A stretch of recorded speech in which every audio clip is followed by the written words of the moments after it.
사무 출신 경제건설위원회 설경민의원입니다. 관례적 인사는 생략하도록 하겠습니다.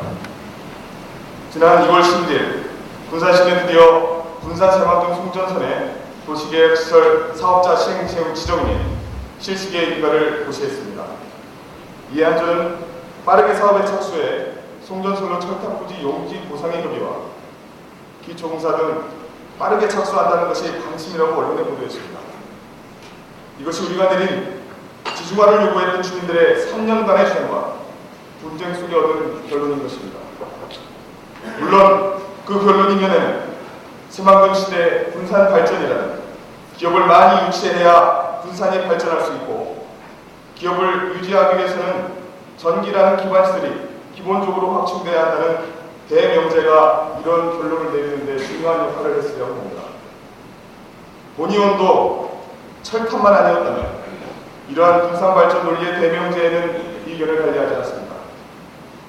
그러나 본 의원은 금일 우리시가 철탑이라는 결론을 도출하는 데 있어서 우리시의 지난 3년여간의 주민들 간의 대화를 전혀 무시한 채 일방적으로 사업 진행을 해온 점, 그리고 부적절한 행정적 대처에서 나오는 마치 무엇인가에 쫓기듯이 결론을 지은 것에 대한 군산시의 행정행위에 대한 지적을 하고자 합니다.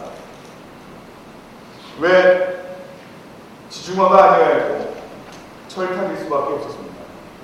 그간 우리시와 한전이 시종일관 주장했던 첫 번째 이유는 몇 년 안에 군산시 전력 부족에 따른 철탑의 필요성이었습니다. 작년 한전이 주장했던 2010년의 전력 대란은 없었습니다. 오히려 2010년 군산의 전력은 자료에 의하면 40% 정도 남아돌았습니다. 이 결과는 철탑이 공사기간이 짧으므로 2010년의 전력 대란을 막을 수 있다면서 지중화를 주장하던 주민들과 싸움을 보낸 3년의 시간의 결과라서 더욱 아쉽구만 합니다. 그렇다면 우리시는 현재의 생산 전력으로 언제까지 사용 가능하겠습니까? 이 질문에 정확한 답변을 할 수 있으신 분이 이 자리에 계십니다. 시에서도 알 수 없고 한전에서도 모른다면 군산시는 사업 시행에 앞서 현 군산시의 개통 전력망에 대해 제3기관의 용역을 의뢰해서라도 객관적인 검토를 했어야 합니다.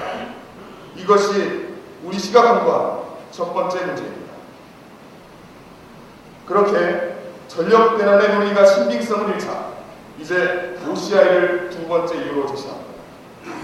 OCI, 친환경적 에너지 소재 폴리실리콘을 생산하는 공장, 그리고 친환경 에너지 소재 생산을 위한 기반시설을 위해 비환경적인 철탑을 짓는 군산. 어떻습니까? 조금 이상하게 느껴지지 않습니까? 어쨌든 좋습니다. 작년 전세계 폴리실리콘 생산량 세계 3위이고 2020년까지 새만금 지역에 10조를 투자해서 2020년 세계 1위를 탈환하려는 대기업이 군산에 들어온다는 점, 군산 발전에 큰 도움이 되려는 것은 확실합니다. 그러한 회사가 전력 때문에 투자를 유보한다니 얼마나 큰 일이겠습니까? 하지만 여러분, 이것이 철탑을 놓아야 하는 이유를 충족시키지는 못합니다.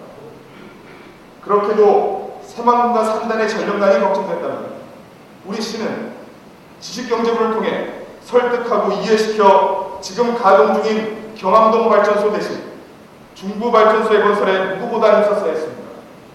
만약 중부발전소가 건설되었다면 지금 경암동 발전소의 전력 생산량이 2배인 140만 kW를 생산할 수 있었고, 경암동 발전소처럼 송전선로를 이용 경기 수도권으로 송출하는 우리나라 피크 전력 시 비상 예비 발전소의 역할이 아닌 새만금과 산단에 전력을 직접 공급할 수 있었습니다.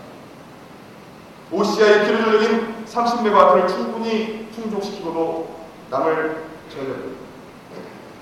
그렇다면 철탑에 대해 좀 더 신중하게 결정할 수 있는 시간적인 여유 또한 있었을 것입니다. 어찌 보면 OCI 또한 시의 잘못된 행정적 대처에 대한 피해자일 수가 있겠습니다. 지난 한 해 월 평균 100억 원에 달하는 돈의 1위 전력을 소모한 OCI는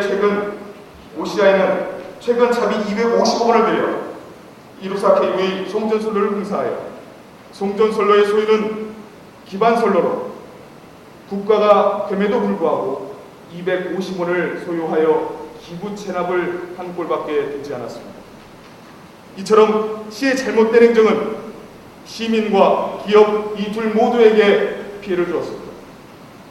지금까지 말씀드린 것이 과거의 문제였다면 이제부터는 앞으로 예상되는 큰 문제점에 대해서 말씀드리고자 합니다.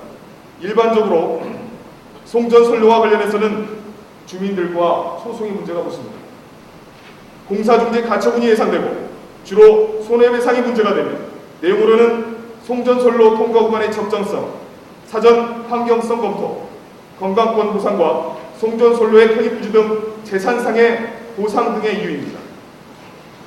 그런데 현재 우리의 가장 큰 문제점은 송전선로 사업을 추진하면서 타 시와는 다르게 전원개발법이 아닌 도시계획법으로 추진했다는 점이 있습니다. 이는 소송 발생 시 주민의 소송 당사자가 타시처럼 지식경제부가 아닌 군산시가 된다는 것입니다.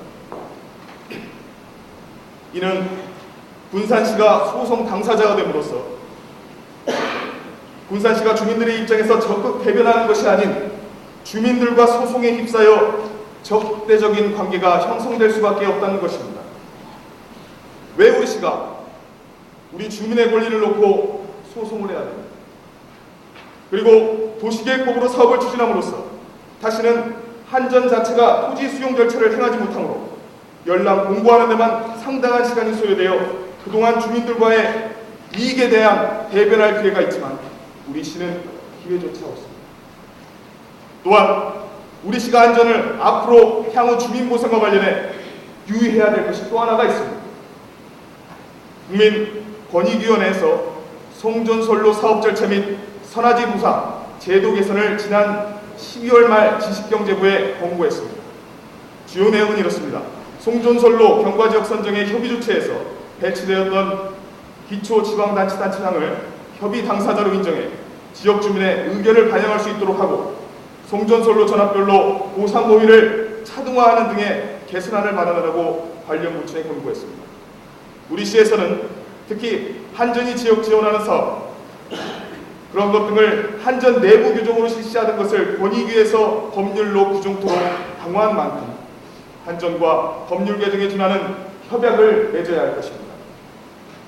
문동신 시장님, 지중화를 하는데 철탑보다 3배의 비용이 더 들어 시로서는 부담이 됨을 잘 알고 있습니다. 또한 과정은 있더라도 현상으로서 이 길이 시장님이 생각하시는 군산의 발전하는 길이라 판단하실 거라는 걸 알고 있습니다. 하지만 시장님께서 잊지 말아야 할 것은 군산 시민들이 원하는 것이 꼭 새만금의 발전만은 아니라는 것입니다. 자기가 살고 있는 군산의 어느 한 곳에서 나름대로 행복한 삶을 살 수 있기를 바라며 또한 그 삶을 시장님이 지켜주시기를 바랄 것입니다. 그것이 올바른 지방자치단체장의 기본적인 의무일 것입니다. 앞으로 이 말을 기억해 주시길 바라며 끝으로 시장님께서 올 초 연휴식 때 강조하셨던 송전선로 사업은 주민의 소리를 듣겠다라고 말씀하시던 그 말씀 또한 잊지 마시기 바랍니다. 향후 송전선로 사업을 진행해 주실 것을 올바르게 진행해 주실 것을 당부해 드립니다. 이것으로 제 운반을 마치겠습니다. 지금까지 경청해 주셔서 대단히 감사합니다.